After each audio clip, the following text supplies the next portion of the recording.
Hello again, everyone, and welcome back to another Burlingame. It's a small-town podcast sponsored by the Burlingame Historical Society. My name is Mark Lucchese, also known as Mark at the Mic, and my guest today is one of America's premier portrait photographers, Michael Collopy. Local boy gone big. Michael attended Our Lady of Angels Catholic Elementary School in Burlingame, graduated from Sarah High School in San Mateo, and St. Mary's College in Moraga. Before we begin our interview, if you would like to look at some of Michael's portraits while we were speaking, please go to Instagram and search michael.collopy.photography or his website, michaelcollopyphotography.com. Collopy is spelled Collopy. On both of these sites, you will find hundreds of portraits of many famous people. And now my interview with Michael Collopy. Michael Collopy, thanks for joining me today. What a pleasure, Mark. We've known each other for a lot of years, so it's nice to be together with you. For quite a while, so thank you very much for today. So, Michael, I sort of left off with you graduated from St. Mary's College, and you have a great story to tell, so let's tell our listeners. Okay, well, both of my parents, Mark, were artists. My dad was a famous graphic designer, and my mom was more of a ceramic artist, but I thought that I was going to follow in his footsteps, so I took fine art in school at St. Mary's. Prior to that, I had gone to the Academy of Art and started out at CSM, which I really enjoyed. I thought those art teachers were excellent. And I never had taken photography in school, but had an interest in photography, but I think what turned me away in those years was just the fact of working with chemicals in the darkroom, and I always loved taking pictures, but I wasn't so excited about doing a class where I had to work with a bunch of chemicals. So as I graduated from St. Mary's, I thought that I could get a job in the creative field, doing something in the design, world, whether it be for a particular agency or to work as an artist. And it was incredibly difficult. It was before the computer age, and all that was really available to a college kid getting out of school were jobs such as paste up and technical jobs that involved math and what they used to call Zyteching, which was to measure out, different portions of an advertisement. So that really didn't appeal to me. And at the time, I ended up seeing an exhibit of Ansel Adams' work over at the Oakland Museum, which I was just incredibly amazed at it. It was really kind of an epiphany moment for me, because seeing his work in person, the scale of his black and white images and the clarity and the depth of field that he had, it just really blew me away. And I remember talking with one of the docents over at the Oakland Museum and asked a little bit about Ansel, and she had said that he lived in Carmel Valley. So I sort of took note, and that Monday I called 411 information up for a listing on Ansel Adams. Nowadays, nobody would know what 411 is. But I called, and certainly there was a listing for Ansel Adams. Called that number, Ansel answered the phone, and I told him that I was starting out in photography, interested in what he was doing, and he invited me to come down that Wednesday for a drink and to talk photography. I'm going to interrupt you just for a moment here. And so you called Ansel Adams, he picked up the phone, and you say, "Hi, this is Michael Collopy," or what? Right, exactly. So I said I was interested. I saw his exhibit, interested in meeting him, talking a little bit about the field of photography. And sure enough, he did this quite often, I think, with certain people that would contact him. And he always had, at kind of like dinner time, he would have a glass of wine with young photographers and talk photography. And we'd watch the sun setting. And he claimed that when the sun went into the water, you would see a green flash. Well, I've looked at countless sunsets. I've never seen a green flash, but I understand that it does exist. Yeah. But he was amazing, Mark, and I think even in that first meeting, and subsequently I have to say that he was kind enough to invite me back, and I knew him for about 3 years. And he was really, my first education into photography. How often would you go down and visit him? I'd go at least several weeks out of the year and spend a couple evenings with him, or a day in the darkroom. And, he was very kind and generous with his time. He could have been a concert pianist, because when he started out as a young boy in San Francisco, he learned the piano. In fact, a lot of people, if you look at pictures of Ansel, his nose kind of bends violently, really, to the left. Oh. And it was because of the fact that he was in the 1906 earthquake, and the chimney collapsed on his face, basically, and broke his septum, and he never got that fixed. Wow. But he really could have been a concert pianist, and we would, even in the later years when his hands were quite arthritic, we would ask him to play for us, and it was just incredible to hear him play. He still had, just an amazing ability and talent to play the piano, which fit well in terms of his career as a photographer. Yeah, so you worked with him for about 3 years, off and on? I did, right before he passed away. I think it was maybe 82 or 83 that he passed away. And he taught me something that I still continue to think about today that's really embedded in my whole education, the way I approach photography, and that's the idea of pre-visualization. In other words, visualizing the final picture before you even take it.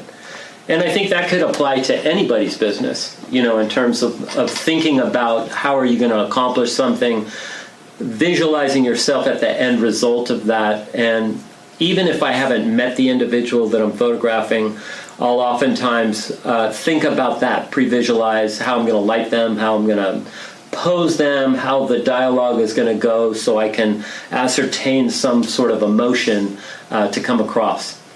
We're going to talk about that a little later when we have our discussion about some of the folks that you've taken pictures of, portraits of. So that is amazing.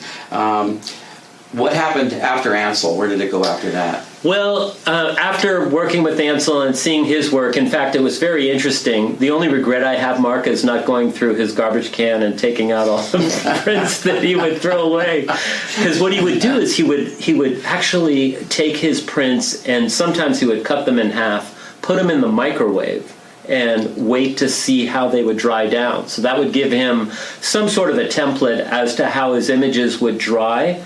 And he always claimed that was the performance of his particular photography, the print was.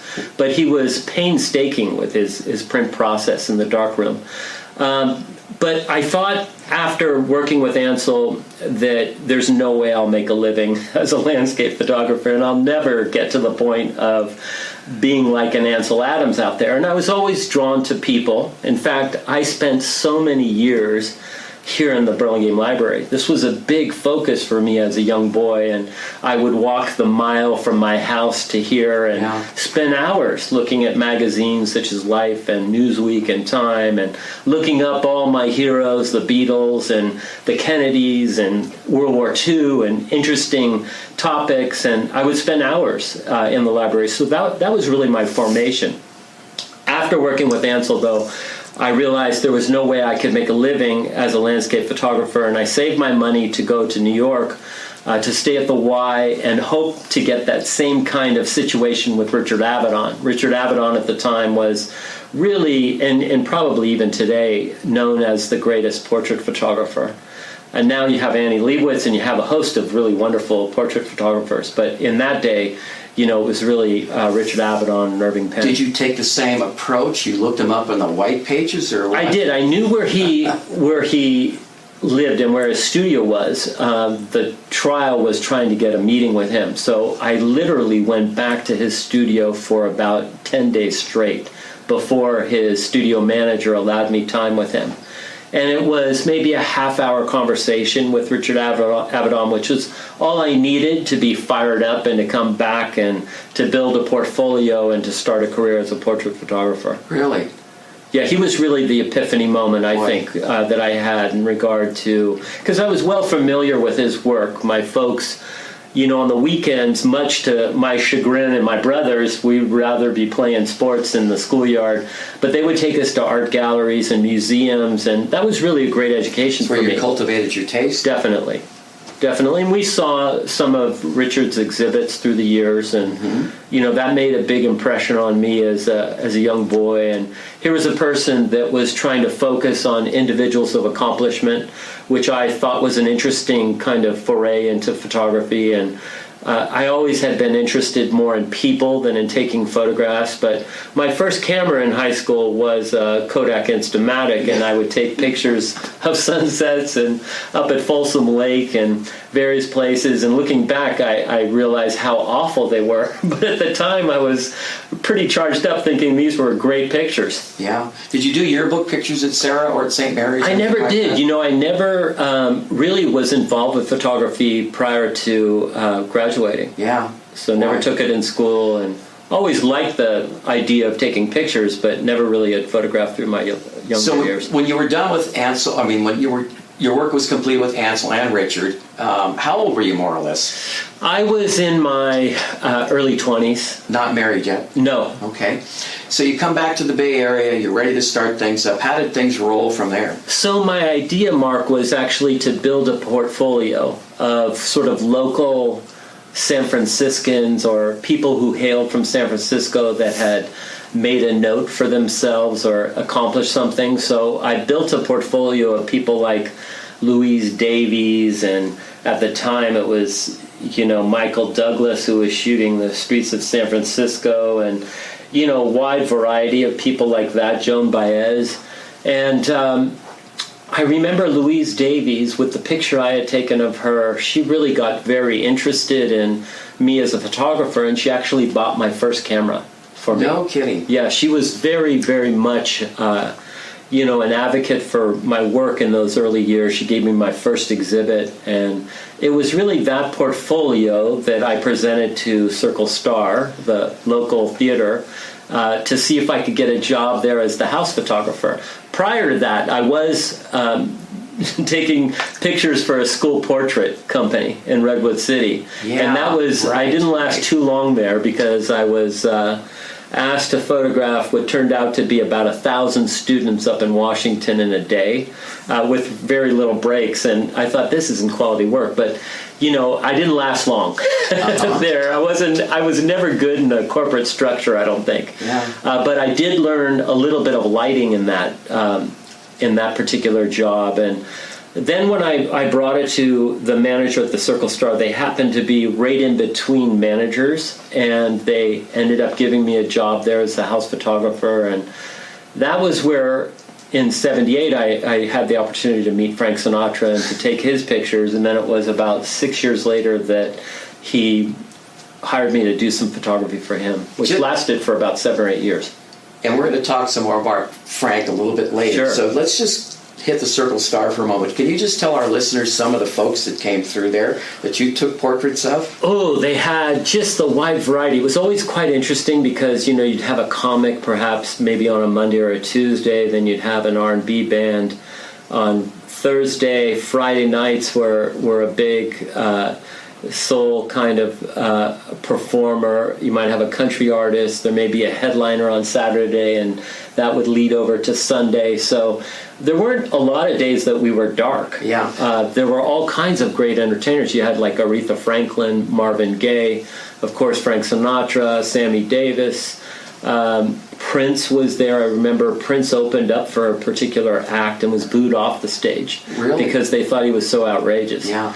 But you'd have all the great R&B acts, you know, the Temptations, the Stylistics, country acts such as Waylon Jennings, Shawnee Cash, Willie Nelson.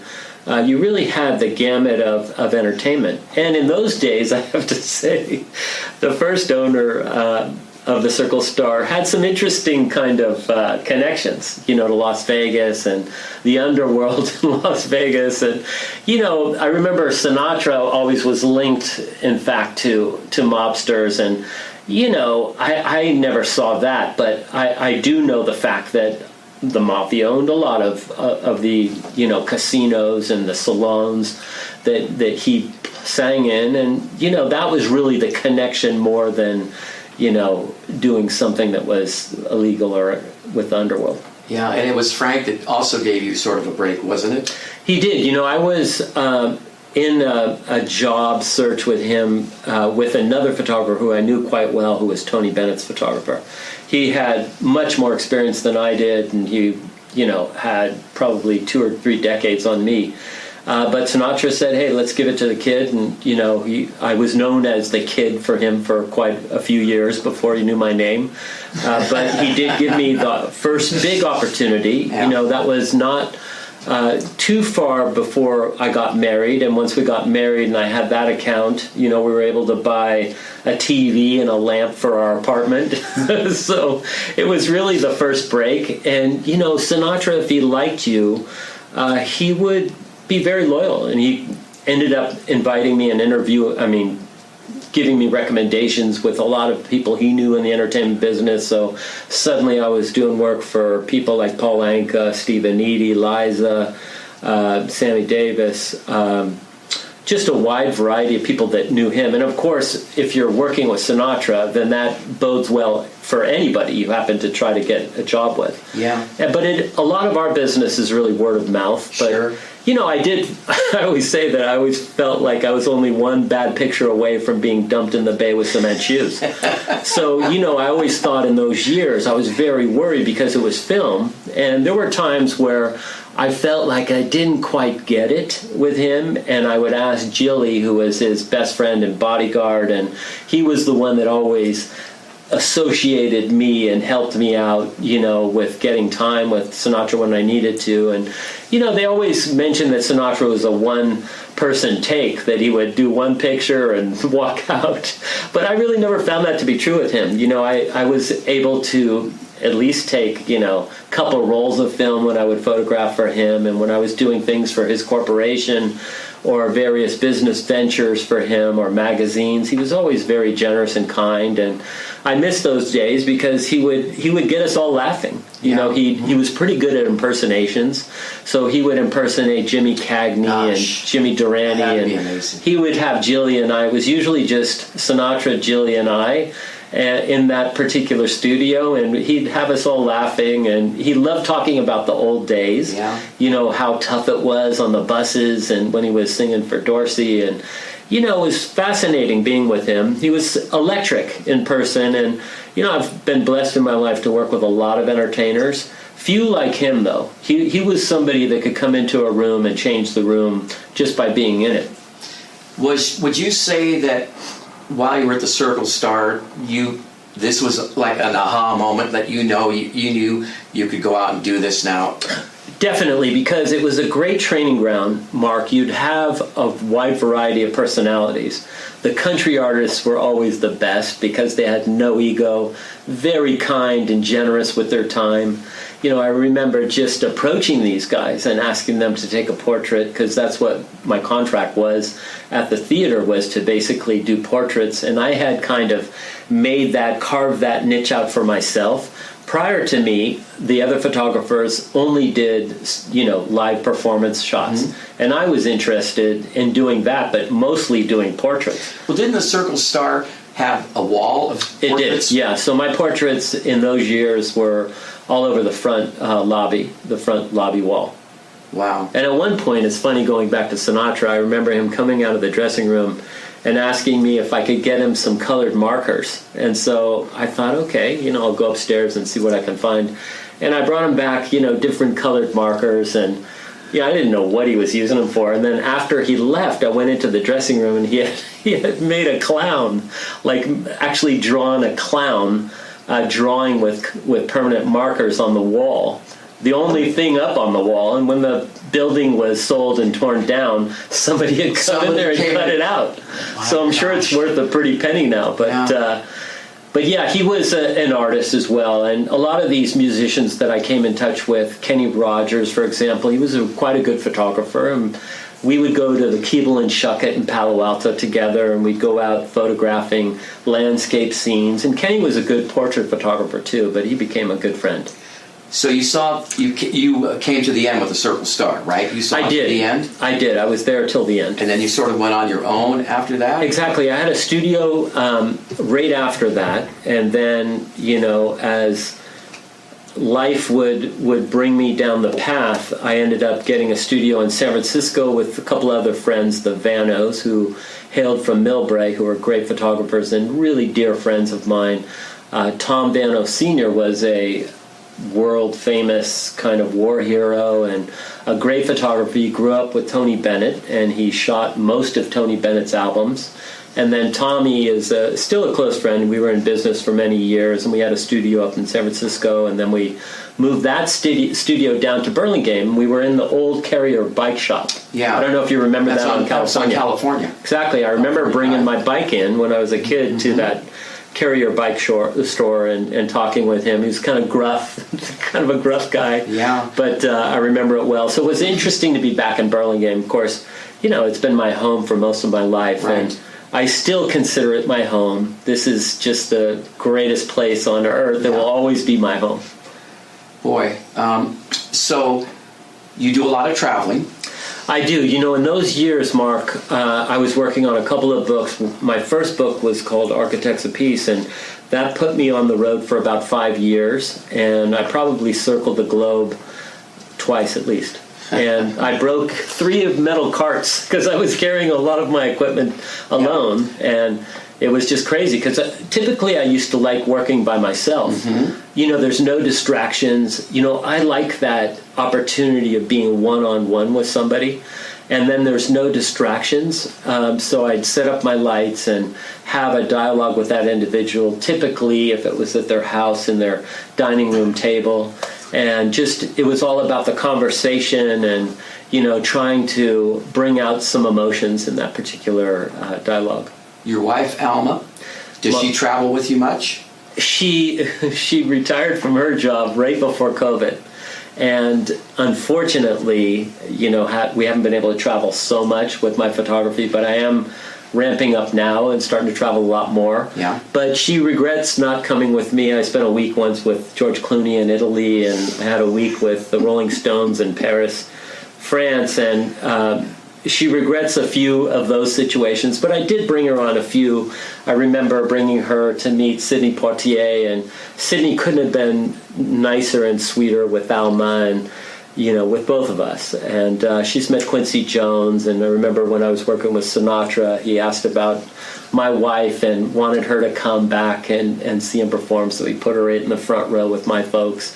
And so she's seen a few people over the years, but she's really been my rock. I really cite her. If I am at all successful, it's really because of her support. And, in my work, I could get a call or a job within a couple of days, and I'll be here in the Bay Area, and then in France or Italy or London or wherever it might take me 2 days later. So it's a schedule that not everybody's used to. Right. With that being said, would you travel with an assistant at all? Did you ever use an assistant? No, typically what I would do, Mark, well, in those early years prior to 9/11, I was almost always by myself. But I would say that after 9/11, what I would do is hire a photographer assistant in the city that I'd be in. And, I got smarter later when it was much more difficult to carry equipment on a plane where if it's New York, which I'm oftentimes there, or Los Angeles, I could rent equipment. Having equipment with you also creates a lot of problems, obviously. I've been pulled off more than one plane because of it.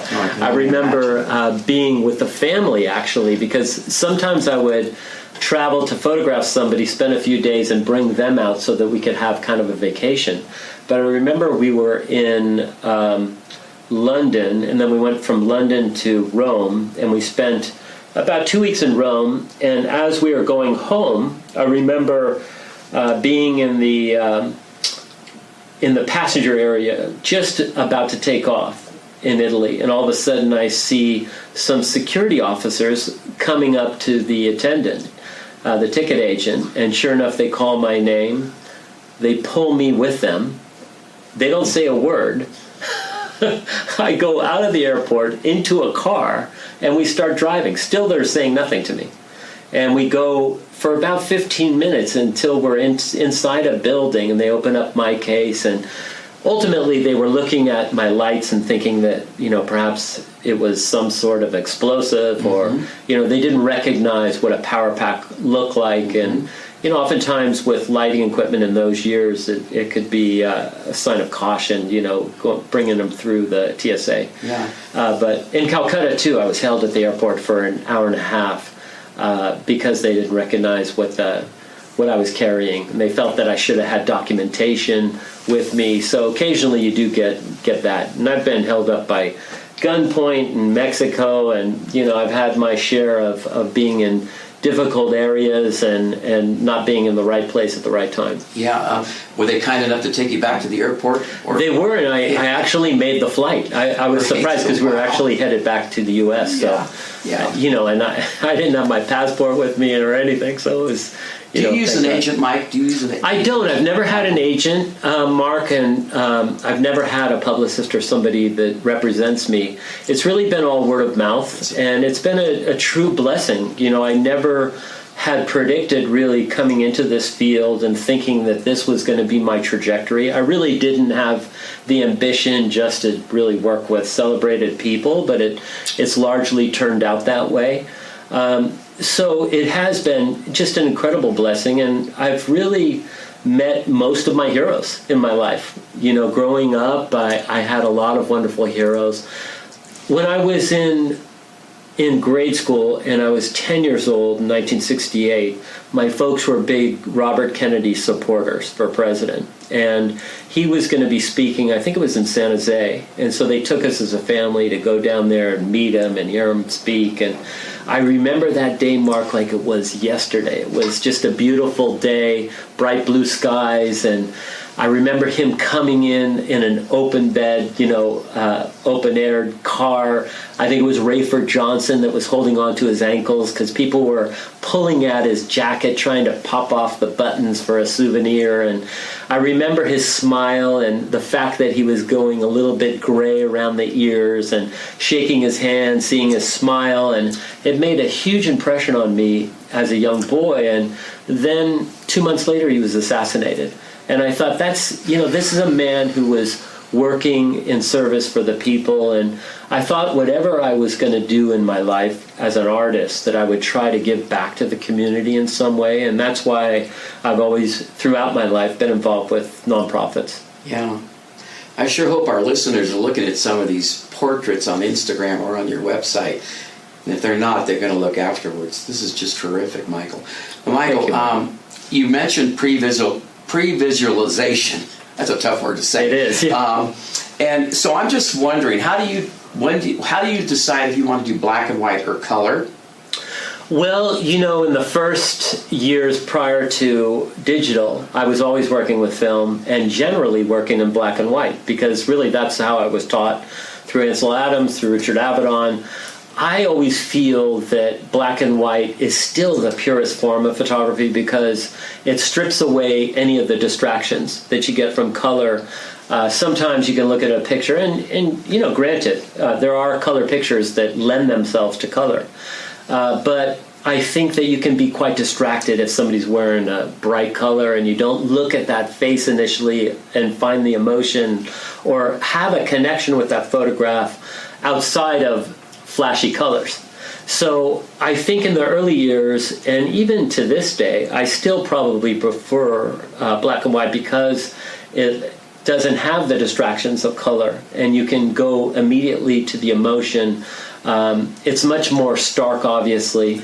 But having said that, most magazines, most corporations, they want color, and they want it immediately, and so it's very difficult. There was a lapse of time between the digital advent and, the loss of film and getting Kodak and all of that, that there wasn't that opportunity. The labs kind of went away, so it was very difficult to do film. I jumped immediately into digital.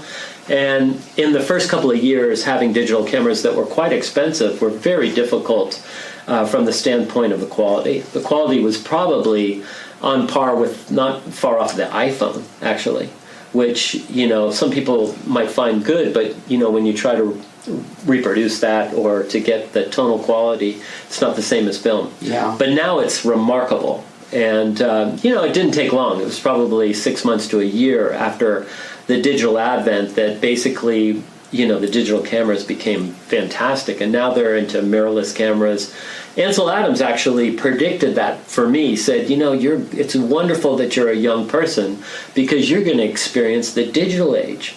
The digitization, yes. I can't say it myself, the digital age of photography. And, he was predicting that. And, it's kind of funny because, this was years before it ever really came out, but he was privy to it. I guess, with his connections with Kodak and Polaroid, they knew that this was the future of photography. Yeah. So when you have your subject, do you tell them that you're going to do black and white or color, or do they say to you, "Hey, take me in color or do me in black"? and white? I think most people are very trustworthy as to what they really trust you, and it is an equal kind of collaboration. If you have a subject that's not collaborating or cooperating, it's not going to turn out well. Yeah. And I've had a couple of those, but not many. How do you select a pose? I am very, very observant, Mark. So, I'll meet with somebody first, if I have that opportunity, and get to know them,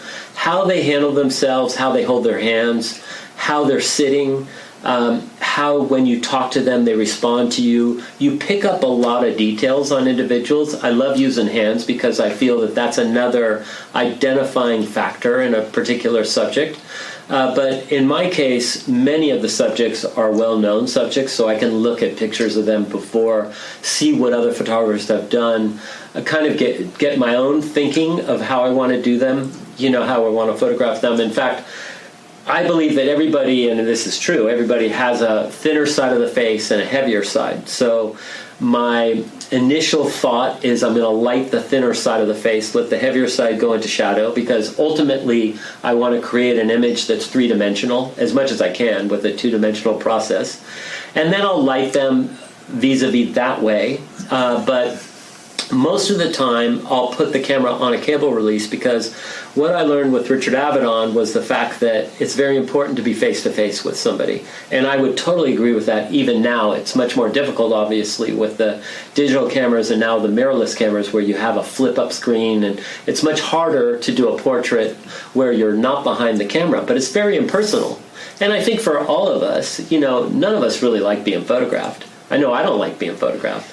I remember Robert Redford telling me that he doesn't even like seeing his own pictures and his own movies. And he was telling me the last time I saw him for dinner, he said that, he was out with his grandkids and they have this Friday night movie night. And, they couldn't figure out what movie to see. And, he asked the grandson, have you ever seen Butch Cassidy and the Sundance Kid? And the grandson said no. And then he thought, well, what the hell's wrong with your mother? And he said, well, I haven't seen it either, so let's watch it. But, he didn't like it either. He didn't like, watching his own movies. But yeah. I get it, where most people don't like being photographed. Yeah. So initially, I obviously want to treat somebody with dignity. That's really what I'm after in taking a portrait. So I'll light them in a way where basically, as I said, the thinner side. And somebody also, everyone has a smaller eye and a bigger eye, too. So you want to take all those things into consideration if they have scars or whatever that you're trying to hide. Nowadays, of course, with Retouch and Photoshop and Lightroom and all the apps, you can pretty much change a person's face and background totally. Not that I attempt to do that all the time, but sometimes I visualize something that would work well in that kind of context. Would you do all the photoshopping and touching up like that? Typically I do, but I have had somebody for years. Yeah. He's now retired, and right. I only call upon him if I have somebody super important and it's way over my head to try to do. But in those years, he would actually airbrush onto the print. So I would make a print with film and in the darkroom, and then he would actually airbrush. And it literally, Mark, if you looked at his print, you could not see where he's airbrushed. And he did a remarkable job. And, some subjects like being airbrushed. I know with Frank Sinatra, he never liked it. He never, when I would do something for him personally, he and Barbara, he would never want it airbrushed or retouched. However, his people, by the time I saw it in a magazine or newspaper or whatever they were doing with it, I hardly recognized it as my photograph. Some people, and it's true with a lot of the magazines, there's a lot of retouching going on. Yeah. Slimming out the face and all that. And I get it. Some people, it does enhance certain pictures. But you want to be somewhat honest. And, in that honesty, going back to your original question, is I want to have an honest dialogue with somebody. So I'll learn a lot about them prior to. But if I don't, then I'm very inquisitive to begin with, and I'll ask them about their life and have them talk about things. And in the course of that, you can see a range of emotions go around. You can see them kind of, laugh and smile, maybe get serious, and that's really what I'm after. I'm after getting a range of emotions for somebody that are genuine. I would never ask somebody to smile or say cheese or whatever, right? Because that would be way against, being real.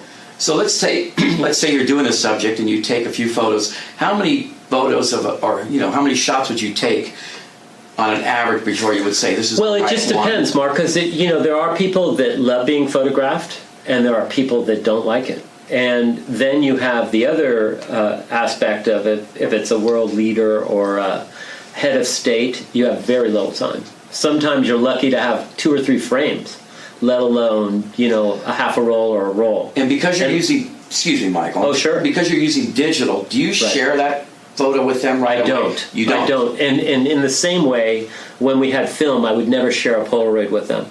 Because then you have that, you risk losing the whole shoot. Because say they don't like their hair or their nose or some feature, maybe they think they're too heavy or whatever. If you show them a Polaroid, you risk really losing the whole shoot because then they'll lose confidence in you. Yeah. Everybody likes to see themselves looking better than they actually look. Yes. I know I do.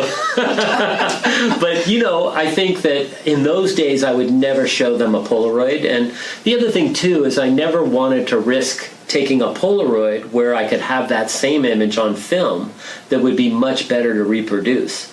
In those years, Polaroid really wasn't, a quality kind of result that you could have for ages and ages.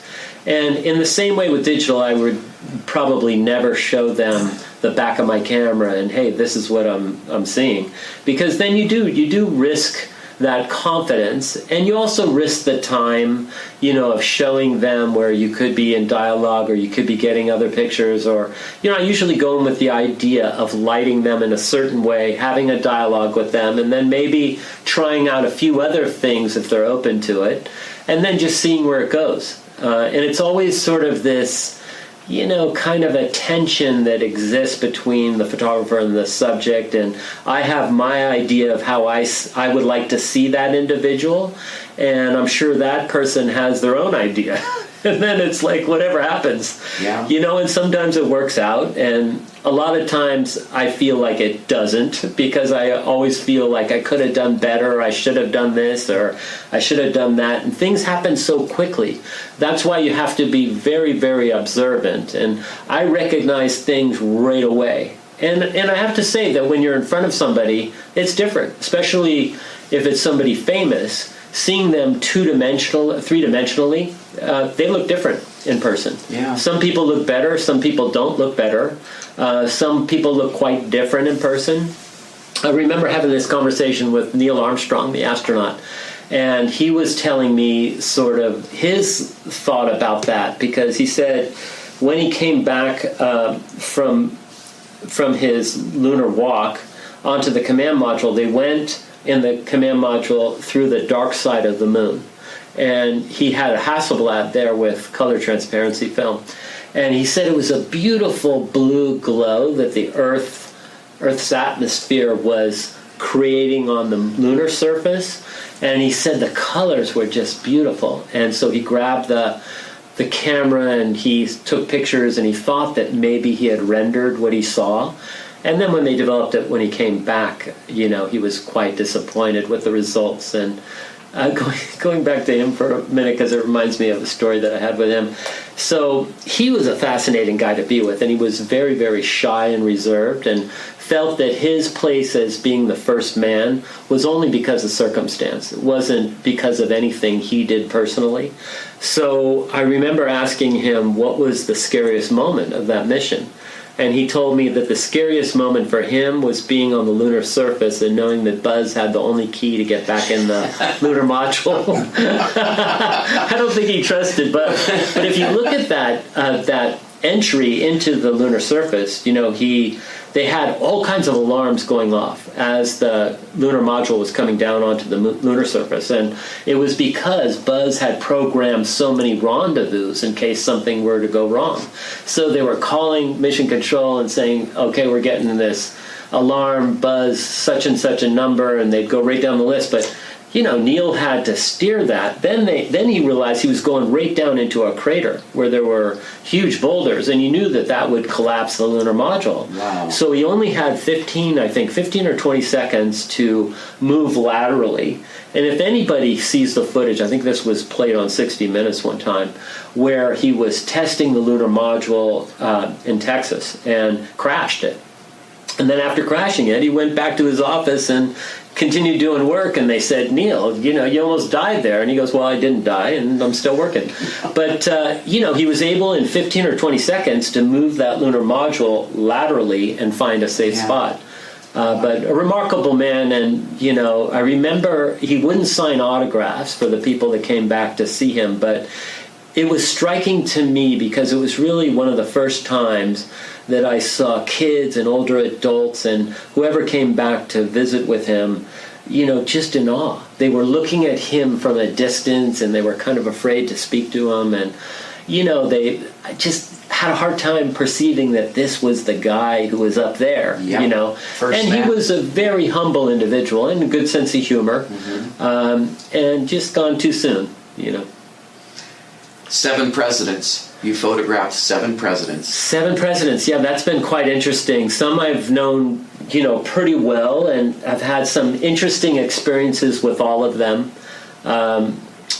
It's been amazing. The White House is really extraordinary to be at, and it's much smaller. If some of your listeners haven't been there, it's worth a tour, but you'll find it to be much smaller than you would think it would be. And there's so much history there. So it was fascinating to be there in the Oval Office and, at various different presidencies. And, and I have photographed presidents and ex-presidents, too, outside of the office. But I remember. So in the run-up to the election, the 2016 election, they asked me to photograph Hillary Clinton and also Donald Trump. So I ended up photographing Hillary here in San Francisco and had some time with her, and that went okay. And then I went out to New York to photograph Trump in Trump Tower, and he sent a car for my assistant and I, and it went into an elevator. This is the first time this has happened.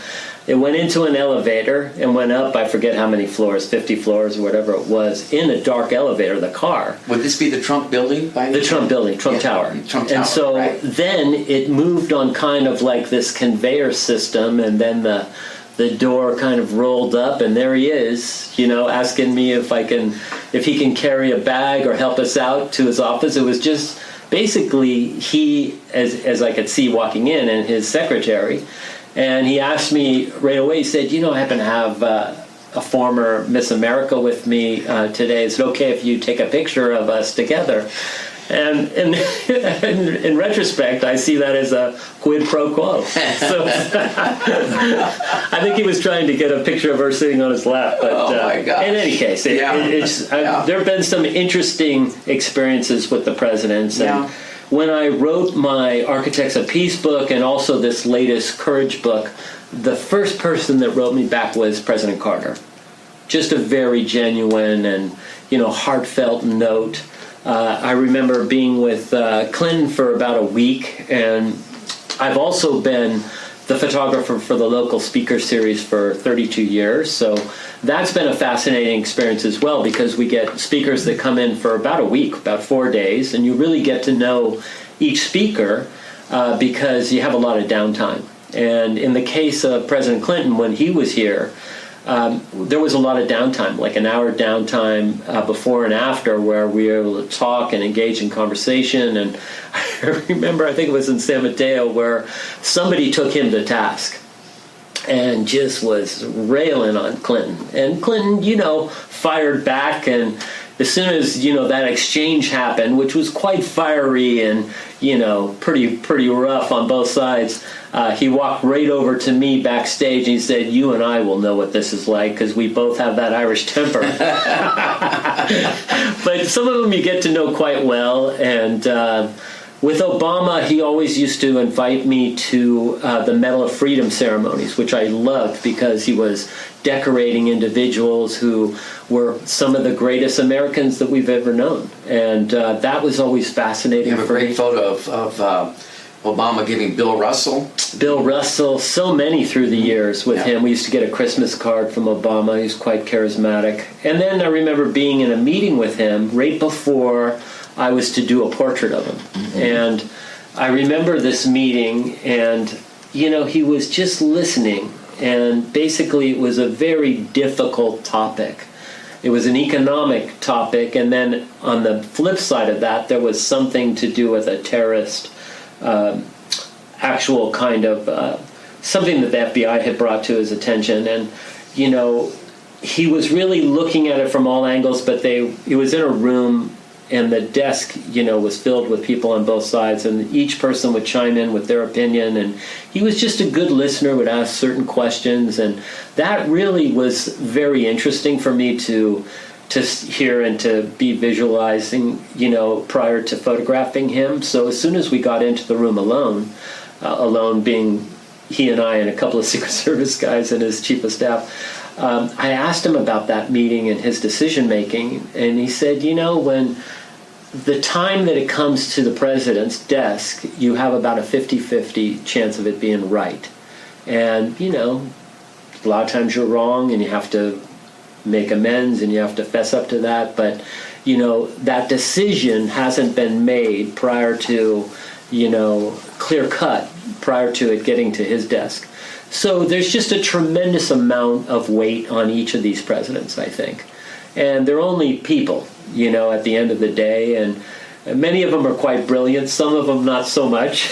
But it's always fascinating being around them. I photographed 7 of the prime ministers of the UK and, many heads of state. Gorbchev, the premier of the Soviet Union. I was one of the first photographers to photograph him in America, and then kept in touch with him and saw him at least once a year in various parts of the world, mostly in Europe or in the U.S., for about 10 years after that, and doing photographs for him. Boy, so I've got a few people that I've written down, and you've talked about a couple already. Sure. So how about if I throw a few names out here, and you can give us a few lines or a couple of anecdotes about each one. The Rolling Stones. Well, the Rolling Stones, I always tell people that the best I've ever been taken care of by a client were the Rolling Stones. So I was invited to photograph Mick Jagger's 55th birthday party in Paris, France. And they put me up in a suite at the Plaza Athénée, which is kind of like the Rodeo Drive of Paris, France. And I had a driver 24 hours. I could eat with the band. We were in this beautiful hotel. They gave me a suite, which was quite roomy, which is unusual when you're in France. You don't typically, have really large rooms that you're in a hotel with. And it had a beautiful atrium where you could hear the birds chirping early in the morning. And I don't know how that worked for Keith Richards, but it was great for me. But it was fascinating being with them. And during that time, since it was Mick's birthday, his parents were there, so I got a chance to meet his parents, his brother, individuals that were associated with the band, like Marianne Faithfull, and a lot of the historical people that were with the Stones. And it was fascinating to be around them. But I would say that, they were the ones that treated me the best. I happened to be traveling with Hubert Sumlin, who was part of the old Howlin' Wolf band, and one of the premier blues guitarists, legendary, and quite an influence on the Rolling Stones. So they were completely interested in learning, different guitar riffs from Hubert, and Hubert was fascinating. In fact, one of those pictures ended up in Ronnie Wood's autobiography, and the pictures that I took at Mick's birthday party happened to be, in that month in Rolling Stone, and then it came back around in the year in review as one of the best moments of the year. But it was fascinating, being around them. I photographed them first in 1981. I first saw them in 78, and then I just photographed them in 2019 in Charlie's last tour. But they're quite Charlie interesting. Watts' last tour. Right. So they're quite interesting personalities. Mick graduated from the London School of Economics, and I know that he spends every evening after a concert going through like the receipts. He's sort of the money man, that makes the decisions. And, my impression of Keith and Ronnie were they were just loving to play and enjoying, being on stage and performing. That was huge for them. And, and they adored all the blues and legendary rock and roll people like Chuck Berry and Little Richard and Fats Domino, who are big influences on their work.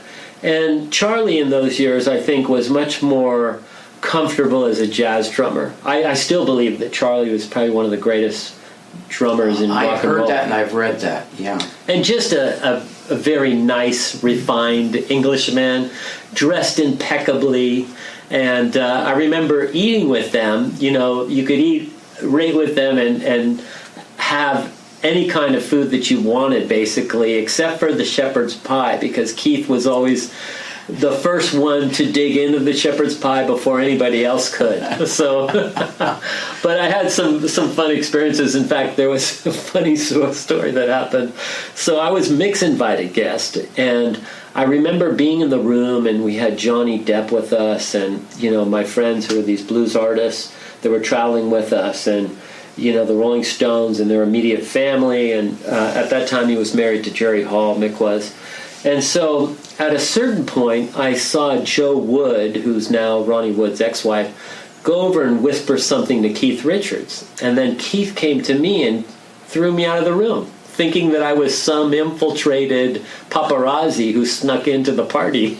And really? Fortunately for me, I walked right into the other room, and there was Hubert Sumlin, who brought me right back to Keith and said, "This is Mick's invited guest." Right. And so Keith was profusely sorry and hugged me, and I ran into him a couple other times in the evening, and he hugged me again and apologized.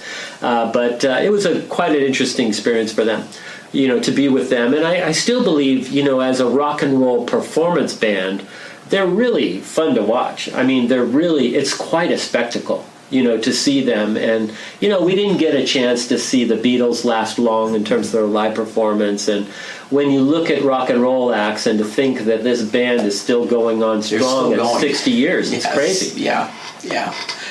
How about Dalai Lama? Did I pronounce that correctly? The Dalai Lama. Yeah. So I've known the Dalai Lama for 25 years, and I'm doing a project for him right now. In fact, they were building what was going to be his museum in Great Hall back in New York as his legacy to the United States, a gift to the United States. And His Holiness, the Dalai Lama, didn't want that at all. He said, I don't want that. I don't want anything to be the Great Hall. I want it to be the Peace Learning and Library Center. And so he has me doing a lot of my Peacemaker photographs in the library area of this building that's actually being built as we speak. And he plans to come out in July to open it up in a very rare trip back to the United States. And he'll be close to 90, if not 90 at that time. But I've known him for many years, and he's got a great sense of humor. A story that I always like to tell is the first time I ever photographed him, which was in a small room back in Pittsburgh. And he came off the elevator, went immediately to my wife and invited us both to lunch. And then afterwards, I corralled him to come into the studio that I'd set up in a private room. And he came in there with our Secret Service, the State Department people, his own Secret Service, his own security people, and the local sheriffs of that Pittsburgh area. So it was His Holiness and I in this small room and about 24 security people, and he recognized this is going to be super uncomfortable and difficult for me. So he looked across at me and he said, "How's my hair looking?" And, if anybody knows the Dalai Lama, he doesn't have much hair. And then he started to primp himself like he was some Hollywood figure. But he's just an amazing person to be around. He has an ability to diffuse any kind of difficult moment. It's taken so much compassion for him to be completely exiled out of Tibet. And, he lost a lot of his own people and had to escape in a miraculous, amazing way through the Everest area and the Himalayas to get exile in Dharamsala, India, where he still lives. How old is he? He's 88, I believe now, 88 or 89. Boy. Yeah, so he's hadn't been in great health, but he seems to be in better health now because I know that he's traveling throughout India, and I've been in a little bit of dialogue with him, and I'll be on a conference call with him as this gets closer to July. I think this could be a 3-part docuseries if we wanted it to be, Michael. So I've got a couple more that I'd like you to talk about, and I know that these two are I think they're pretty special to you. And I hope I can pronounce this name correctly. Maya Angelou? Maya Angelou, Dr. Maya Angelou. So I was very close to Dr. Angelou for many years, and she invited my family and I always to come and spend Thanksgivings with her in North Carolina, in Winston-Salem, North Carolina. And those were magical 3-day events where she would cook some dishes and we would be with her immediate family. And, afterwards, after dinner, we would play these word games around her dining room table. So, if you think about intimidation, it would be somewhat intimidating. Yeah. But once you saw people like Oprah and others making mistakes, then it was pretty easy to be there. Yeah. But it was just a remarkable time with her. She was just an incredible woman in every way. And she mentored my youngest son, Paul, in terms of his writing, and was very fond of Paul's writing, and asked him, she said to him, when you decide what university that you want to go to, let me know and I'll call that university president for you, because I believe in you and I believe in your work. What an endorsement that is. Yeah, and every 5 years Oprah would throw just a remarkable birthday party for her. So on the last one, which was Dr. Angelou's 85th, she threw this incredible party where I'm sure she spent upwards towards $1 million for it, brought in all these incredible artists, and the cake was half the size of this room, and it was just a remarkable event. Boy. Oprah really saw her as a mentor, so... Yeah. But one of the last conversations that we ever had with her, she called up my wife Alma and just to tell her that she loved her, and it was shortly before she passed away. Boy. I was very also close to her son Guy Johnson, who just died about 6 months ago, and that was really hard for us because he was our last link aside from his beautiful wife Stephanie to Dr. Angelou, and it's a big void without her in our lives. She was just an incredible woman, treated each person with dignity and respect. She spoke 10 languages. She could speak fluent Farsi, Russian, Spanish, Chinese. Just an incredibly smart woman and incredible dignity. She's one of the few, like yourself, that gets my name pronounced right. And it was always Mr. and Mrs. It was never by their first name. She treated everybody like that. There was no distinction, whether it was a head of state or somebody famous or a person that she's just meeting. It was always Mr. or Mrs. And she had a beautiful singing voice. When I first met her, she was about 6 foot tall and quite a dynamic and profound presence. Tremendous charismatic presence, really. And she said that, people will forget what you did and what you said, but they'll never forget how you made them feel. And that's the kind of impression she left with all of us. Yeah. Boy, that's amazing. So I've got one more for you. Sure. I know this one's real close to you. In fact, I think there was a movie that's come out. Oh, sure. Yeah. So tell us a little bit about Mother Teresa. So Mother Teresa I knew for 15 years, and I would say with all the people I've been blessed to photograph, from Nelson Mandela to just the blessing of so many different interesting individuals throughout my life, truly my heroes in my life. she was the most remarkable because, she was really going about doing her work primarily in Calcutta in the early days with lepers and with the poorest of the poor. But she was really there to spread love. And that's how I knew her. She was just like a mother to all of us. And I'm in a movie about her life called Mother Teresa, No Greater Love. And that is playing in theaters just for 2 days, October 3rd and 4th. Great, so it hasn't been released yet. It's going to be released. Not quite. And I don't know what the plan is after that for this movie, but they're claiming it to be sort of the definitive biography of her. Great. All these years, 25 years after her passing. And you got a little something in there? I do. They interviewed me for a few hours. They came out from New York, and, I noticed my voice is on the trailer, but I assume I'm in there. I haven't seen it. Yeah. So I'm sure I'll be humiliated and embarrassed. No way, and Michael. Thinking I'm not that bald, am I? No way. Okay, so how about a little shout out to your life support? Your wife, Alma, your oldest son, Sean. Sean, who's a musician and has a great band called Racoma. Up in Seattle. In Seattle. Mm-hmm. And Paul, our youngest, is working for the app Calm, the meditation app Calm that LeBron James and others promote. Really? And he's one of their top salespeople for. Terrific. So we're blessed with such a beautiful family. We have a grandson now with Sean and Janice named Julian. Yeah. Who I'm sure will be a future photographer. Great. So looking forward to So why don't you tell our listeners, I told them at the beginning, but why don't we tell them again? Please tell them where they can find your work on the internet. Well, you can oftentimes find me at Pete's Coffee in downtown Burlingame Avenue, but I'm on Facebook, and I'm mostly actually, as Mark said, on Instagram. It's michael.collopy.photography. I do have a web page, which you can just type in Michael Collopy Photography, and I also have a nonprofit page, which is architectsofpeace.org, and .com I think we're on as well, but it's Architects of Peace. Great. So I'd like to conclude with a quote from Maya Angelou. Is that too good? Angelou. Okay, very good. Angelou. Very good. I'll get it right. But it's the quote that counts. Great, absolutely. Okay? So, if you're going to live, leave a legacy. Make a mark on the world that can't be erased. So, Michael, get a little choked up. You are definitely making your mark on the world. Nobody's going to erase any of these portraits, okay?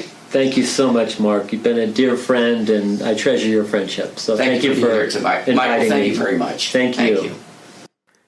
I'd like to thank my good friend Michael Collopy for being a guest today on Burlingame. It's a small town video podcast sponsored by the Burlingame Historical Society. Thanks to my videographer, the great Ray Tyler, Kathy and Shelby for editing and producing, and our musical director, Bray. You can hear more of Bray at bray.com. Thanks to the Burlingame Library for allowing me to use Conference Room A as my recording studio, and the Burlingame Historical Society copyrights this video podcast, and no part of this program can be copied or rebroadcast without permission. So until next time, everyone, see you around Burlingame. It's a small town.